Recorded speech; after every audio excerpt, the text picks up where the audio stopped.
আল্লাহ তাআলা বলছেন,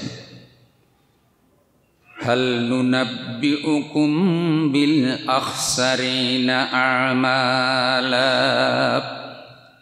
আমি কি তোমাদেরকে বলে দেব না আমলের দিক থেকে, কাজের দিক থেকে কারা ক্ষতিগ্রস্ত। আমলের দিক থেকে, কাজের দিক থেকে কারা ক্ষতিগ্রস্ত, এটা কি আমি বলে দেব না? আল্লাহ বলছেন, الذين ضل سعيهم في الحياة الدنيا وهم يحسبون أنهم يحسنون صنعا। ওই সব লোকগুলো আমলের দিক থেকে ক্ষতিগ্রস্ত। দুনিয়ার জীবন, দুনিয়ার লোভ লালসা, দুনিয়ার মাল সম্পদ, দুনিয়ার ক্ষমতা, প্রভাব প্রতিপত্তি যাদেরকে গুমরা করেছে, ওয়াহুম ইয়াহসাবুনা আন্নাহুম ইউহসিনুনা সুনআ। দুনিয়ার প্রেমে পড়ে, দুনিয়ার ভালোবাসায় পড়ে তারা খারাপ কাজ করে, অন্যায় করে, অবিচার করে, অথচ তারা মনে করে তারা ভালো কাজ করতেছে। কথাটা কার? আল্লাহ। যুগে যুগে যারাই পৃথিবীতে খারাপ কাজ করেছে তারা কেউ বলে নাই যে আমরা খারাপ কাজ করি, সবাই বলেছে আমরা কি কাজ করি? ভালো কাজ করি। ফেরাউনের দিকে তাকান, সে বলেছে আমি ভালো কাজ করি। নমরুদের দিকে তাকান, সেও বলেছে আমি এই ব্যাবিলনের উন্নয়নের জন্য কাজ করি, আমার জানমাল এই পথে উৎসর্গ। আবু জেহেল, আবু লাহাব বলেছে আমরাও তো সমাজের ভালো কাজ করি। এই মুহাম্মদ সাল্লাল্লাহু আলাইহি সাল্লাম কোত্থেকে দিন নিয়ে আসলো, ইসলাম নিয়ে আসলো, এ কারণেই তো আমাদের সমাজে যত অশান্তি। যুগে যুগে কোনো খারাপ কাজকারী, কোনো জালেম একথা বলে নাই যে আমি জুলুম করি। সব জালেমেরা বলেছে আমরা মানবতার সেবক। যুগে যুগে যারা জালেম হবে, অন্যায়কারী হবে, পৃথিবীর শুরু থেকে আজ পর্যন্ত সবার চরিত্র একরকম। কয় রকম? বলবে আমরা ভালো কাজ করি, অথচ কি করে? খারাপ কাজ করে। আচ্ছা, এটা কি হুজুরের কথা না আল্লাহর কথা? চাই না আবার হুজুরের দোষ দিয়ে না, কথা আল্লাহর। হে নবী, আমি কি খবর দেব না আমলের দিক থেকে, কাজের দিক থেকে কারা ক্ষতিগ্রস্ত? দুনিয়ার জীবন, দুনিয়ার প্রভাব প্রতিপত্তি যাদেরকে গোমরা করেছে, দুনিয়ার লোভ লালসা যাদেরকে গোমরা করেছে। দুনিয়ার সব কিছুর মজা আছে না নাই? খারাপ কাজেরও মজা আছে, জুলুম করতেও মজা লাগে, অন্যের হক নষ্ট করতেও মজা লাগে, মদ খাইলেও মজা লাগে, বিড়ি টানতেও মজা লাগে। সবাই বলে আমরা ভালো কাজ করতেছি। আল্লাহ তাআলা বলেন, উলাইকাল্লাযীনা কাফারু বিআয়াতি রাব্বিহিম, এই সব লোকগুলো পরকালে যে আল্লাহর সাথে দেখা করতে হবে এটাকে তারা অস্বীকার করেছে। যাদের আখিরাতের কথা মনে থাকে তারা কখনো দুনিয়ার মধ্যে জালেম হয় না, অন্যায়কারী হয় না, পাপাচারী হয় না।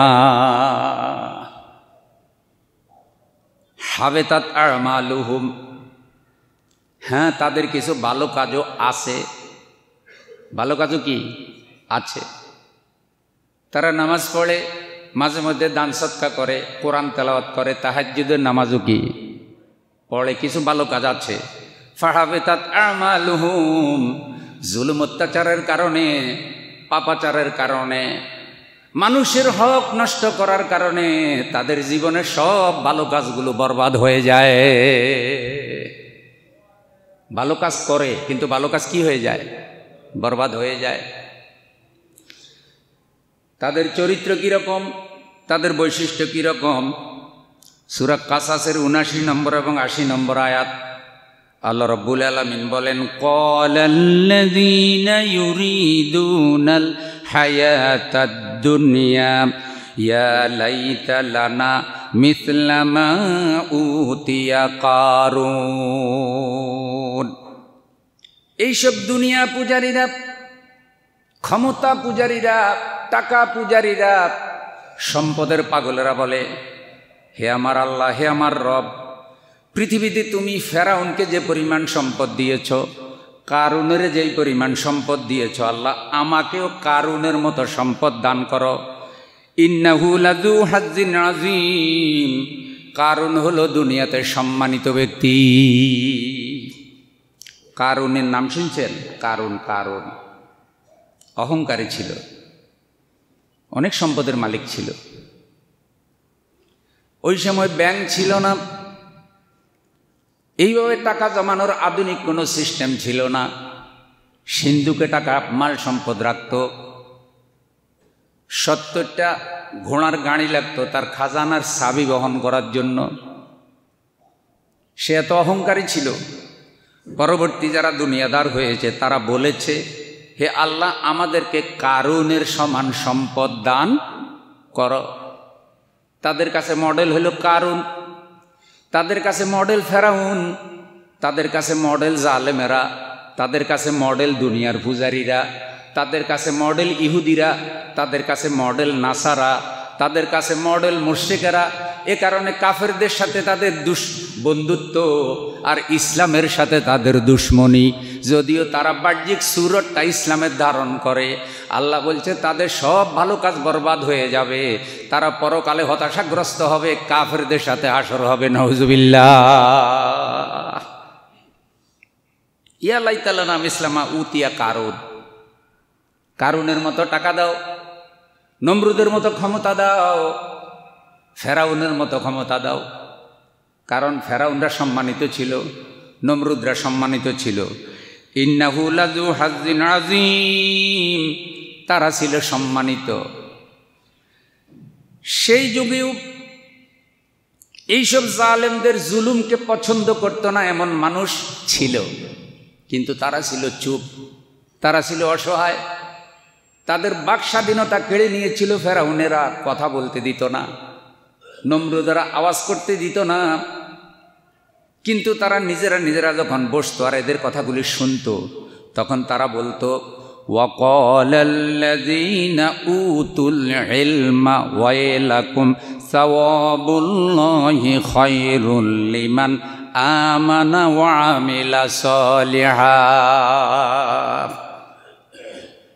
যারা ঈমান এনেছে, আল্লাহকে স্বীকার করেছে, যারা পরকাল স্বীকার করে, তারা বলে ওয়াইলাকুম, তোমাদের জন্য আফসোস, তোমাদেরকে ধিক্কার, তোমাদের জন্য আফসোস। তোমরা ফেরাউনের মতো ক্ষমতা চাও, কারুনের মতো সম্পদ চাও। তোমরা জানো না ঈমান, আল্লাহর উপর ঈমান আনলে, ভালো কাজ করলে, ফেরাউন নমরুদ তাদের ক্ষমতা, তাদের টাকা পয়সার থেকে দামি নিয়ামত আল্লাহ তোমাদেরকে দান করবে। তোমাদের জন্য আফসোস। তোমরা দুনিয়ার এসব ক্ষমতা, প্রভাব, প্রতিপত্তিকে ঈমানের থেকে, ইসলামের থেকে বেশি দামি মনে করো। ওয়াইলাকুম, আফসোস তোমাদের জন্য। সাওয়াবুল্লাহি খায়র, আল্লাহর সওয়াব অনেক উত্তম। এই যে সুবহানাল্লাহ বললে এত সওয়াব, আলহামদুলিল্লাহ বললে এত সওয়াব। সওয়াব শব্দের অর্থ কি? সওয়াব মানে প্রতিদান, সওয়াব মানে উজরত, সওয়াব মানে বেতন। তোমরা ফেরাউন, নমরুদ, জালেম, কাফের, অত্যাচারীদের কাছে সম্মান তালাশ করো, টাকাওয়ালাদের কাছে সম্মান তালাশ করো। ইমানদারেরা শুনো, আল্লাহর উপরে যদি ঈমান আনো, পরকাল ভিত্তিক যদি জীবন যাপন করো, জুলুম অত্যাচার যদি ছেড়ে দাও, অন্যায় অবিচার যদি ছেড়ে দাও, হক হালালি যদি জীবন চালাও, ঈমান আমলের উপরে যদি জীবন চালাও, আল্লাহ তোমাদেরকে যে সম্পদ দিবে, 1000 কোটি কারুনের সম্পদ এক জায়গায় করলেও তার 1000 কোটি ভাগের 1 ভাগও হবে না। জোরে বলেন সুবহানাল্লাহ। এ কারণে কেউ জীবন দিয়া ঈমান রক্ষা করে, আর কেউ ঈমান বেচা দুনিয়া কামাই করে।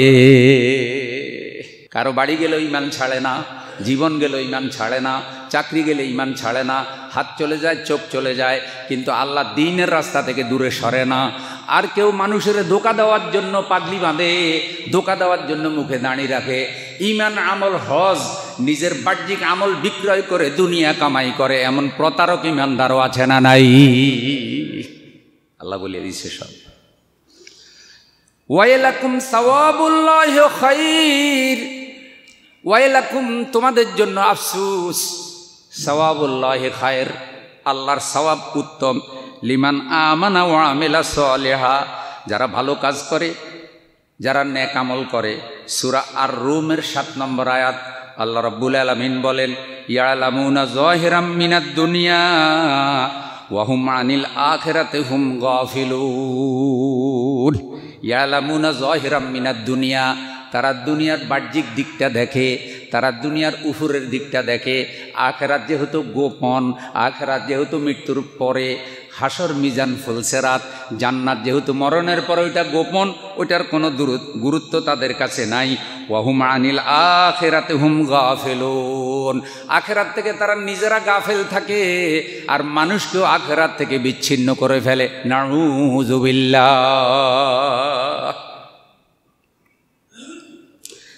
সূরা ইউনুস 7 নম্বর আয়াত আল্লাহ রাব্বুল আলামিন বলেন, তারা বলে ইন্নাল্লাযীনা লা ইয়ারজুনা লিকাআনা ওয়া রাদু বিল হায়াতিদ দুনিয়া ওয়া আতমাআন্নু বিহা,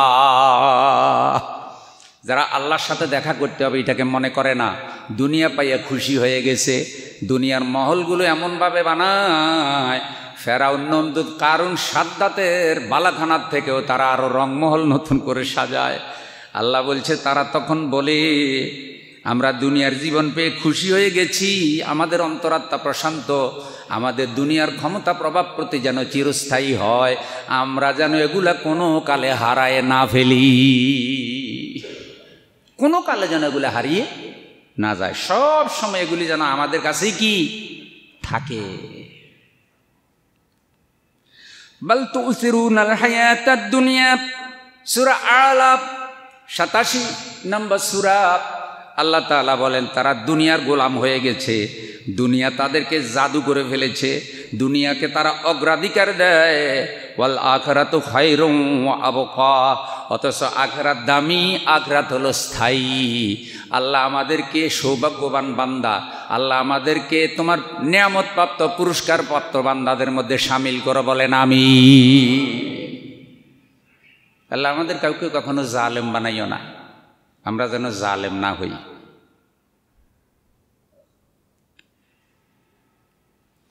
রাসূল সাল্লাল্লাহু আলাইহি সাল্লাম বলেন, উনসুর আখাকা যালিমান আও মাজলুমান, তুমি তোমার ভাইকে সাহায্য করো, চাই সে জালেম হোক অথবা মাজলুম হোক। সাহাবা একরাম জানতে চাইলেন, হুজুর মাজলুমকে সাহায্য করব, মাজলুমকে সাহায্য করব, সে বিপদে পড়েছে, কিন্তু জালেমকে কেমনে সাহায্য করব? জালেম জুলুম করে আর আমি তাকে কি করব? সাহায্য করব।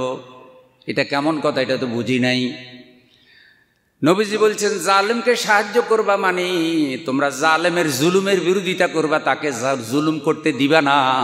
সবাই জালেমের পক্ষে ঐক্যবদ্ধ হবা না, বরং জালেমের বিরুদ্ধে ঐক্যবদ্ধ প্রতিরোধ গড়ে তুলবে, সে যেন জুলুম করতে না পারে। এটা হলো জালেমকে সাহায্য করা। জোরে বলেন সুবহানাল্লাহ। কিন্তু জালেমের বিরুদ্ধে ঐক্যবদ্ধ ভূমিকা পালন করা যে নেক আমল, এটা অনেকেই মনে করে না। অনেকে কয় এটা ফিতনা, আমি মসজিদে আল্লাহ আল্লাহ করবা, সুবহানাল্লাহর ফিকাপ মারবো, এটাই তো বালা।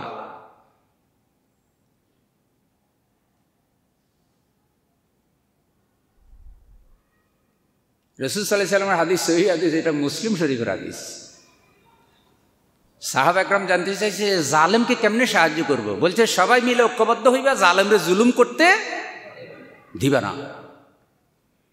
কারণ জালেমের বিরুদ্ধে জনতার প্রতিরোধ যদি মজবুতভাবে গড়ে উঠে, জালেম কখনো চিরস্থায়ী হয় না।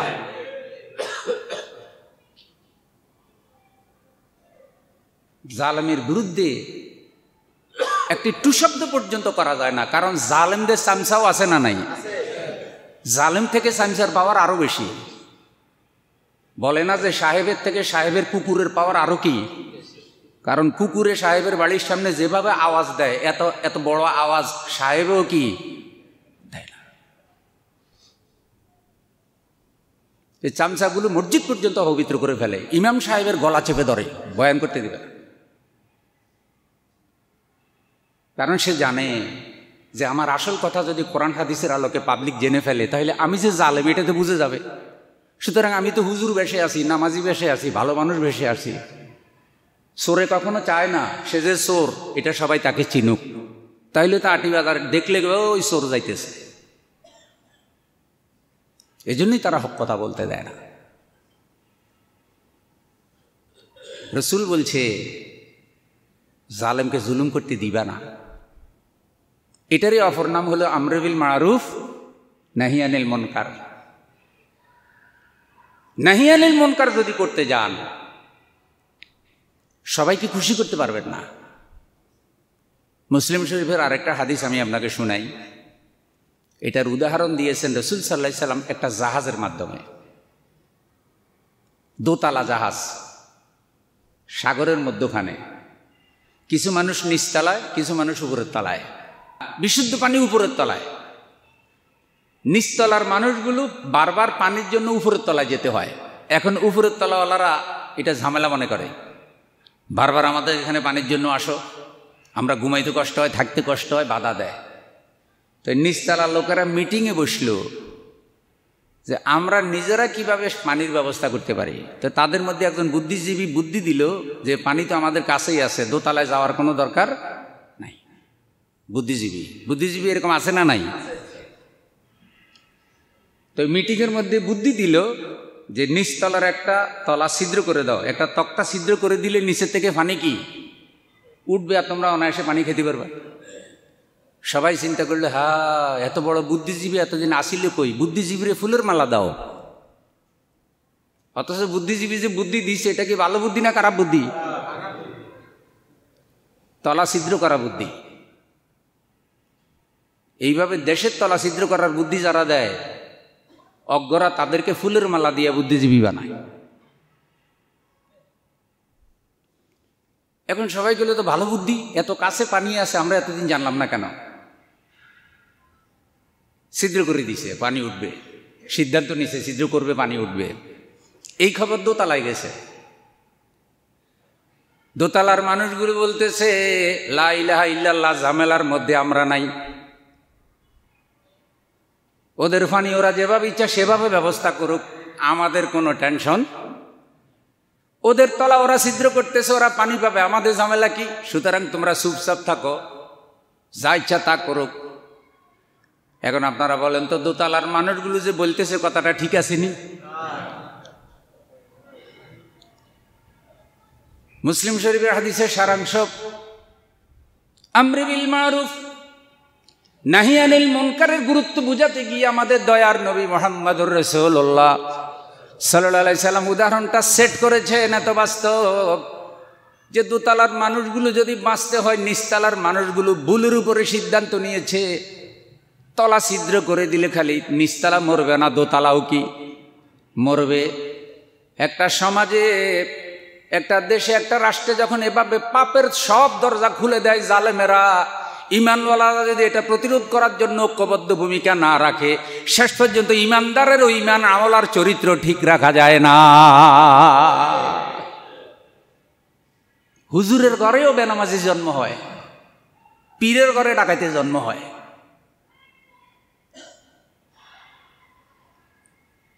হুজুর যেখানে বাজার করে মুসল্লিও কি সেখানেই বাজার করে। হুজুর যে অর্থনীতিতে অর্থ কামাই করে, মুসল্লিও সেই অর্থনীতিতে অর্থ কামাই করে। মুসল্লির টাকায় যদি সুদ থাকে আর সেই মুসল্লি যদি হুজুরের সুদের টাকা দিয়ে বেতন দেয়, তাই হুজুরের ফ্যাটেও সুদ আছে না নাই? তাইলে ইমাম আর হুজুর সবাই মিলা যদি এটা প্রতিরোধ করত, পরিশুদ্ধ করার কাজ করত, তাহলে হুজুরও ভালো হইতো, মুসল্লিও ভালো হইতো, সবাই মিলে একসাথে জান্নাতে যেতে পারতো। সুবহানাল্লাহ। এটা হলো আমরে বিল মারুফ নাহি আনিল মুনকার। তাহলে এখন ওই জাহাজের মধ্যে যারা বুদ্ধিমান, যারা সত্যিকারে এলেম যাদের আছে, সবাই মিলে যারা জাহাজের তলা ছিদ্র করতেছে তাদেরকে বাধা দিবে, ছিদ্র করতে দেবে না। বাইরে ছিদ্র করলে শুধু তুই একলা মরবি না, আমরাও মরব। কিন্তু ছিদ্রটা করতেছে মানুষ মারার জন্য না, ছিদ্র করতেছে কি পাওয়ার জন্য? তাদের সবার চিন্তা যে আমরা তো পানি পাওয়ার জন্য ছিদ্র করতেছি, কিন্তু এই ছিদ্র যে তারে পানি দেবে, পানির অপর নাম জীবন, কিন্তু পানির অপর নাম মরণ। ওই পানি তার জীবন বাঁচাবে না, ওই পানি তার জীবন শেষ করে দেবে। আজকে বন্ধু সমাজে এমন অবস্থায় দেখা যাচ্ছে, করতেছে অবিচার, নাম দিছে ন্যায় বিচার, দেয় মিথ্যা সাক্ষী, কয় সত্য সাক্ষী, হারাম পথে টাকা কামাই করে কয় আল্লাহ আমারে দিছে, করতেছে জুলুম, বলতেছে আমরা মানুষের সেবা করতেছি।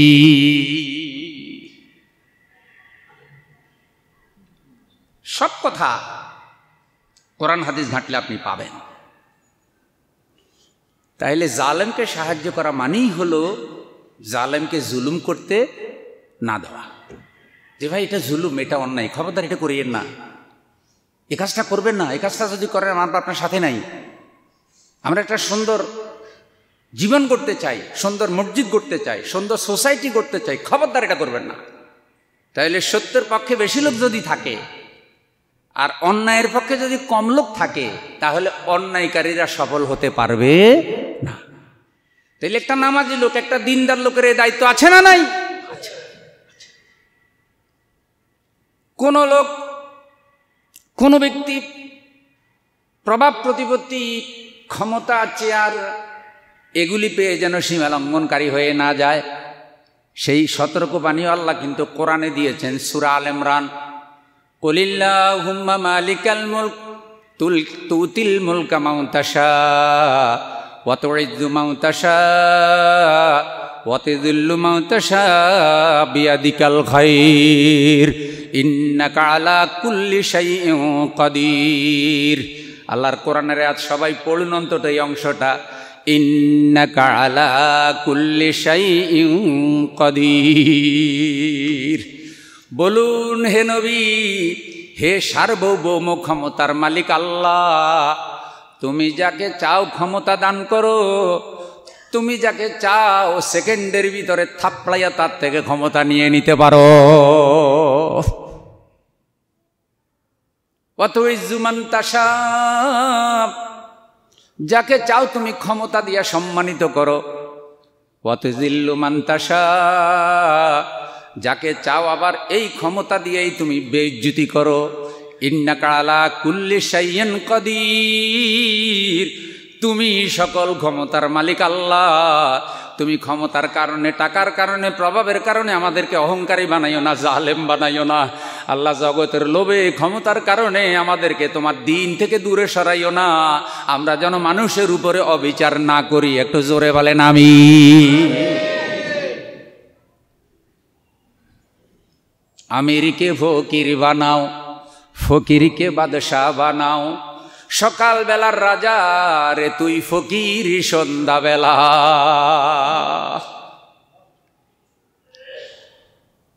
যেই মানুষ এক সময় যেই দেশে যেই বাড়িতে গেলে লাল গালিচা সম্বর্ধনা, একই মানুষ যখন আবার যায় আশ্রয় দিতেও রাজি। এক সময় ফুলের মালা, বিপদে পড়লে জুতার বাড়ি। আহা,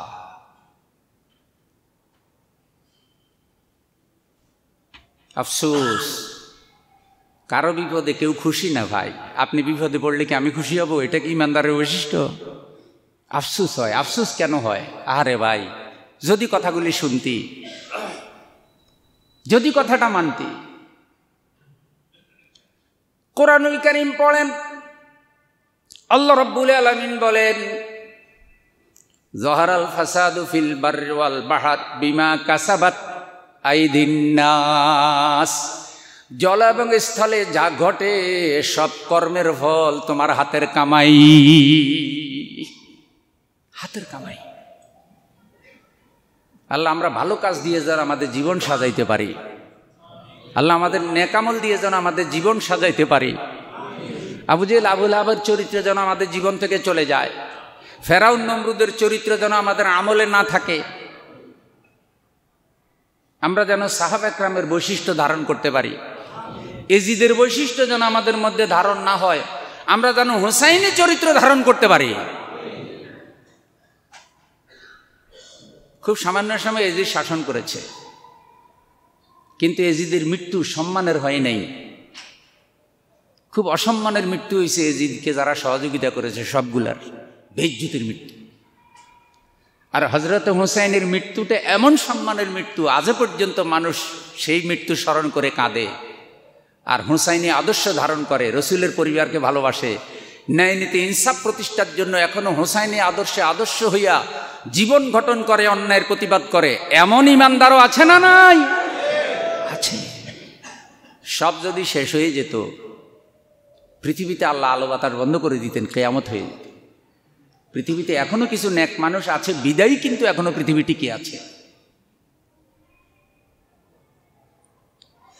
প্রিয় বন্ধুরা আমার, তাই আসুন আল্লাহ রাব্বুল আলামিন এখানে যেই কথাগুলো বলেছেন, আমরা সেই অন্যায় কাজগুলো থেকে আমরা দূরে থাকব। সাআসরিফু আন আয়াতিল্লাযীনা ইয়াতাকাব্বারুনা ফিল আরদি বিগাইরিল হক ওয়া ইন ইয়ারাউ কুল্লা আয়াতিন লা ইউমিনু বিহা ওয়া ইন ইয়ারাউ সাবিলার রুশদ লা ইয়াত্তাখিযুহু সাবিলা। সূরা আরাফ 146 নম্বর আয়াত। পরকাল অবিশ্বাস যারা করে তারা কখনো সত্য দিনের অনুসারী হয় না, হকের পক্ষে থাকে না, সত্য দিন গ্রহণ করে না। আল্লাহ তাআলা বলছেন, সাআসরিফু আন আয়াতিল্লাযীনা ইয়াতাকাব্বারুনা ফিল আরদি বিগাইরিল হক। অন্যায়ভাবে আমার জমিনের উপরে যারা সীমা লঙ্ঘন করে, জুলুম করে বেড়ায়, অহংকার করে, ইয়াতাকাব্বারুনা ফিল আরদ, অহংকার করে। সাআসরিফু আন আয়াতি, আমার নিদর্শন, আমার কথা, আমার দিন, এগুলি তাদের অন্তর থেকে বিচ্যুত হয়ে যায়। ওয়া ইন ইয়ারাউ কুল্লা আয়াতিন লা ইউমিনু বিহা, আল্লাহর নিদর্শন দেখে, ইসলাম দেখে, কোরআন দেখে, হাদিস দেখে, মসজিদে আযান হয়, আলেম ওলামারা বয়ান করে, লা ইউমিনু বিহা, এগুলি সে বিশ্বাস করে না, এগুলি তাকে আকৃষ্ট করে না। ওয়া ইন ইয়ারাউ সাবিলার রুশদ ইয়াত্তাখিযুহু সাবিলা, আর সে যখন অন্যায় পথ দেখে, অবিচারের পথ দেখে, তখন সেটা গ্রহণ করে। ওয়াজ মাহফিল তার কাছে যন্ত্রণা, কোরআনের মাহফিল যন্ত্রণা, এটাতে বাধা দেয়। আর গানের মাহফিলে কি করে? সহযোগিতা করে। আল্লাহ বলছে তার কাছে সত্যের কোনো আকর্ষণ নাই, ন্যায় নীতি ইনসাফের কোনো আকর্ষণ নাই। আল্লাহ আমাদের কলবকে সত্যের জন্য উন্মুক্ত করে দাও। প্রতিদিন কিন্তু আপনারা আমরা এই দোয়াটাই করি। কোথায় করি? সূরা ফাতিহা। ইহদিনাস সিরাতাল মুস্তাকিম সিরাতাল্লাযীনা আন'আমতা আলাইহিম গায়রিল মাগদুবি আলাইহিম ওয়ালাদ-দাল্লিন।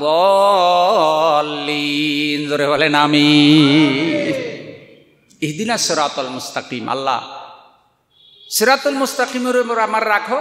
সিরাতাল্লাযীনা আন'আমতা আলাইহিম, এটা তো সেই পথ যাদের প্রতি তুমি অনুগ্রহ করেছো, যাদেরকে নিয়ামতে ধন্য করেছো, যারা নেক লোক,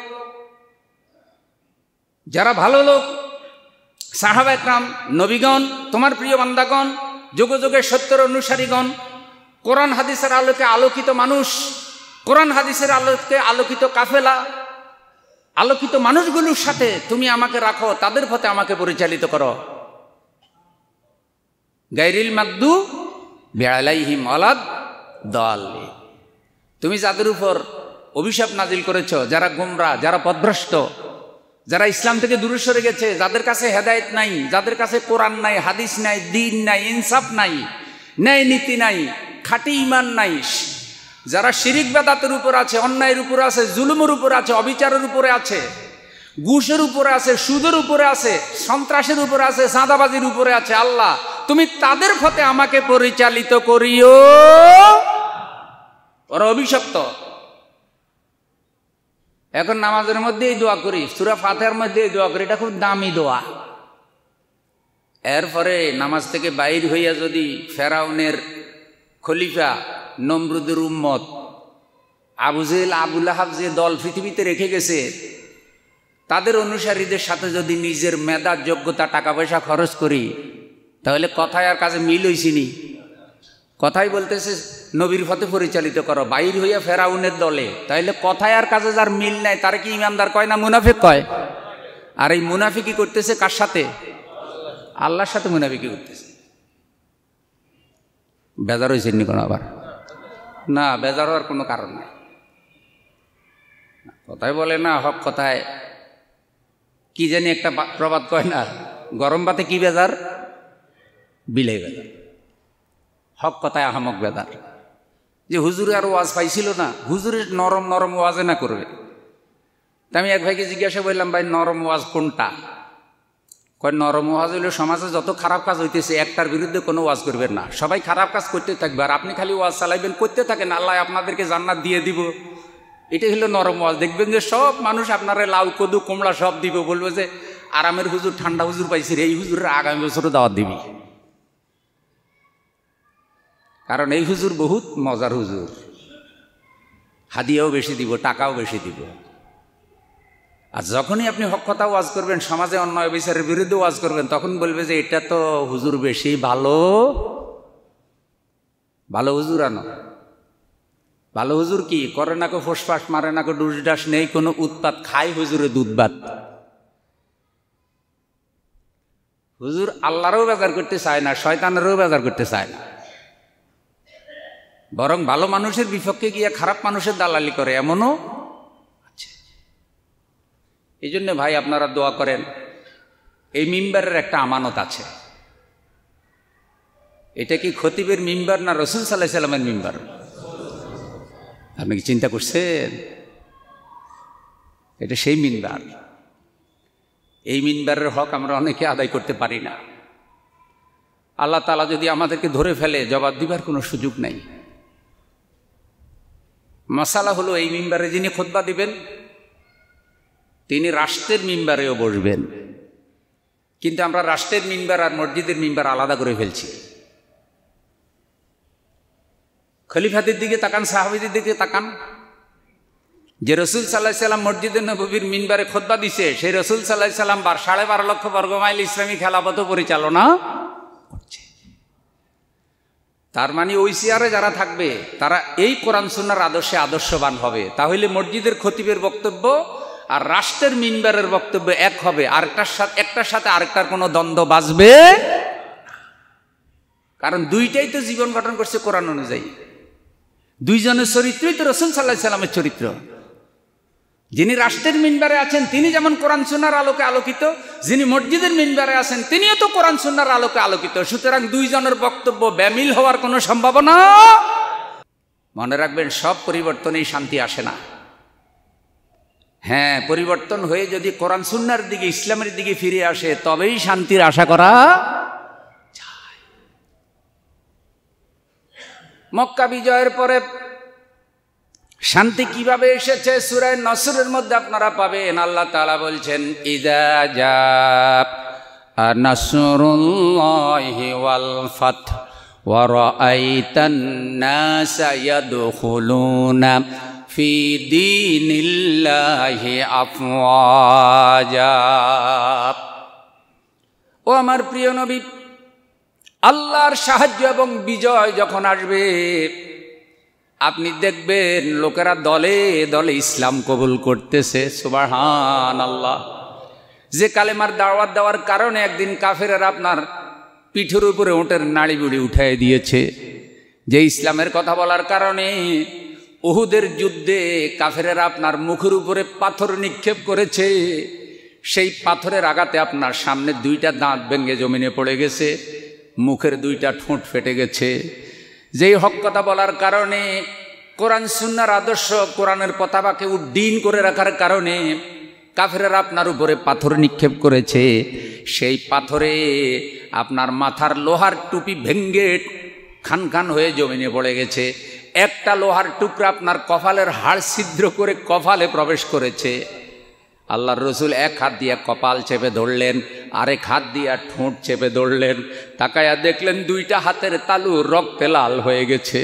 নবীজি সেদিন কেঁদে কেঁদে বলেছিলেন, এই জাতির কল্যাণ কি করে হবে রে, যেই জাতি তাদের নবীর চেহারা, তাদের রসুলের চেহারা রক্ত দিয়া লাল বানাইয়া দেয়। আমরা বারবার চিৎকার করে বলেছি এই জাতির কল্যাণ কখনো হতে পারে না যেই জাতি নিরীহ নিরপরাধ ওয়ারাসাতুল আম্বিয়াদের রক্ত ঝরায়, যাদের হাতে আলেমের রক্ত, কোরআনের দাড়ির রক্ত, কোরআনের মুফাসসিরের রক্ত, তাদের পরিণাম কখনো ভালো হতে পারে না।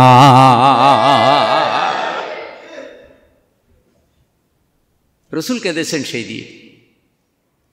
যেই জাতির কল্যাণ কি করে হবে? এরা রসুলের উপর আঘাত করতেছে। 70 জন সাহাবীর জীবন শেষ হয়ে গেল।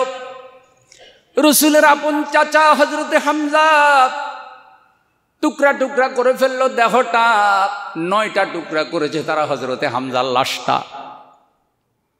হাঁটু দিয়ে কেটে ফেলেছে, আঙ্গুল কেটে ফেলেছে, ও আমার বন্ধু কলিজা বের করে ফেলেছে। হিন্দা হযরতে হামজার কলিজা চাপাইতে চাপাইতে বুকের উপরে লাফাইছে, বুকের খাঁচাটা ভেঙে ফেলেছে। এমনকি হযরতে হামজার পুরুষাঙ্গটা পর্যন্ত 6 টুকরা করেছে। এগুলি হলো জালেম, এদের মধ্যে দয়া মায়া নাই। রাসূল সাল্লাল্লাহু আলাইহি ওয়াসাল্লাম আহত অজ্ঞান হয়ে পড়ে গেলেন। পুরা উহুদের ময়দানে খবর ছড়িয়ে পড়লো আল্লাহ রসুল নাই, শহীদ হয়ে গেছে। হযরত ওমরের মতো মানুষ তরবারি ফেলে দিয়ে নিষ্ক্রিয় হয়ে গেছে। রাসূল সাল্লাল্লাহু আলাইহি ওয়াসাল্লাম যদি জীবিত না থাকে যুদ্ধ করব কেন? হযরত ওমর রাদিয়াল্লাহু তাআলা আনহু দেখে বললেন, হযরত আবু বকর রাদিয়াল্লাহু তাআলা আনহু দেখে বললেন, ওমর তরবারি উঠাইয়া নাও। আল্লাহ রসুল যদি জীবিত না থাকে ওমর আর আবু বকর কেন জীবিত থাকবে? আজকে উহুদের ময়দানে রাসূল সাল্লাল্লাহু আলাইহি ওয়াসাল্লামের লাশ যদি জমিনে পড়ে থাকে আর ওমর আর আবু বকর যদি জীবিত মদিনায় ফিরে যায়, কিয়ামতের দিন আল্লাহরে বুঝ দেওয়া যাবে না। আল্লাহ যদি জিজ্ঞাসা করেন, আবু বকর ওমর আমার রসুল যেই ময়দানে শহীদ হয়েছে সেই ময়দান থেকে তোমরা কেমনে জীবিত ফিরে আসলা?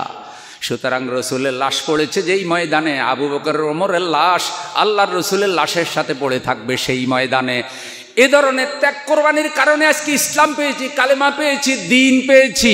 সাহাবীদের এই কোরবানির কারণে মুখে দাড়ি, মাথায় টুপি আর মসজিদের মিনারে আজান উঠেছে। সুতরাং অন্যায় প্রতিষ্ঠা যারা করতে চায় তাদেরকে এই বার্তা দিয়ে দিতে হবে, ইমানদার যতকাল আছে কোনো অন্যায় অবিচার সমর্থন করা যাবে না, তাকে বিজয়ী হতে দেওয়া যাবে না। রসুল ভূমিকা রাখছে। সাহাবীরা হুজুরের কাছে এসে কাঁদতেছে, আমার বাবা মারা গেছে, আমার ভাই মারা গেছে, ইত্যাদি ইত্যাদি। রসুল সাল্লাল্লাহু আলাইহি ওয়াসাল্লাম কেঁদে উঠে বললেন, আমি কি করে বলি, আমারও তো চাচা মারা গেছে, তোমরা তো লাশ পাইছো, আমার চাচার লাশটাকে এত বিকৃত করা হয়েছে। কাটা টুকরাগুলো এক জায়গায় করছে, এক জায়গায় করে মাথা থেকে পা পর্যন্ত রসুল সাল্লাল্লাহু আলাইহি ওয়াসাল্লাম চুমা খাইছে। তারপরে বলছে, চাচা পিতার স্নেহ দিয়ে আপনি আমাকে বড় করেছেন। হযরতে হামজার জীবন গেছে দুনিয়ার ক্ষমতার জন্য? হযরতে হামজা যে জীবন দিছে দুনিয়ার ক্ষমতার জন্য, টাকা পয়সার জন্য? ইসলামের জন্য, হকের জন্য, সত্যের জন্য। তারা কোনো ওই সার্টিফিকেট বানাইয়ে ভাতা নেয় নাই, বিভিন্ন সার্টিফিকেট বানাইয়ে ভাতা নেওয়া এগুলো নিছেনি তারা। কিয়ামত পর্যন্ত যত শহীদ হবে সকল শহীদদের সর্দার হযরতে হামজা। সুবহানাল্লাহ। হযরতে হামজার কোনো সার্টিফিকেট আসেনি যে হামজার উত্তরসূরি যারা থাকবে তারা রাষ্ট্রীয় ভাতা পাবে?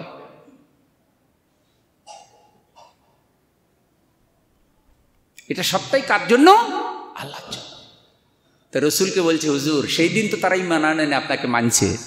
এখন তো আপনি রাষ্ট্রের বিজয়ী শক্তি, যখন আপনি দেখবেন আল্লাহ সাহায্য এসে গেছে, এখন আর একলা একলা না, আপনারা এখন আর কেউ ওটের নাড়ি বুড়ি দেবে না, পাথর দেবে না, দলে দলে সবাই ইসলাম কবুল করবে। সুবহানাল্লাহ। এখন আর একা একা ইসলাম কবুল করে না। কি কারণে কবুল করে? দলে দলে। এই জন্য দেখবেন বিপদের সময় অনেকেই নাই, যখন বিপদ কাটে যায় তখন হুজুর আপনি আমার চিনেন না, আমি তো আপনার সাথেই ছিলাম। এরকম সুবিধাবাদী আছে না নাই? সব সময় এরকম একটা দল আছে, ওই সময় ছিল। তাই রসুলকে আল্লাহ বলছে, হুজুর আসবে বিজয় পাবে, দলে দলে ইসলাম কবুল করবে। আপনি যখন দেখবেন ইসলাম বিজয়ী হয়ে গেছে, অন্যায় পরাজিত হয়েছে, তখন আপনি কি করবেন? ফাসাব্বিহ বিহামদি রাব্বিকা ওয়াস্তাগফির ইন্নাহু কানা তাওয়াবা। আপনার রবের বেশি বেশি প্রশংসা করুন আর আল্লাহর কাছে বেশি বেশি ক্ষমা চান, তওবা করুন। নিঃসন্দেহে আল্লাহ তওবা কবুলকারী এবং দয়াময়। সুবহানাল্লাহ। তাইলে যে কোনো বিজয়, যে কোনো অন্যায়ের প্রতিরোধে আপনি যদি সাময়িকভাবে দেখেন যে অন্যায় পরাজিত হয়েছে, সত্য কথাটা বিজয়ী হয়েছে, সাথে সাথে আপনি পড়বেন আলহামদুলিল্লাহ, সুবহানাল্লাহ। সবাই পড়েন সুবহানাল্লাহ, আলহামদুলিল্লাহ, লা ইলাহা ইল্লাল্লাহ, সুবহানাল্লাহ, আলহামদুলিল্লাহ, লা ইলাহা ইল্লাল্লাহ, মুহাম্মাদুর রাসূলুল্লাহ সাল্লাল্লাহু আলাইহি ওয়াসাল্লাম। আর আল্লাহর কাছে দোয়া করা, আল্লাহ আমাদের ভুল ত্রুটি হলে মাফ করে দাও, আমাদেরকে সত্যের উপরে রাখো, ন্যায় নীতির উপরে রাখো, ইনসাফের উপরে রাখো। আল্লাহ আমাদেরকে অন্যায় থেকে দূরে রেখে ইনসাফের উপরে জীবন গঠন করার তৌফিক দান করুন।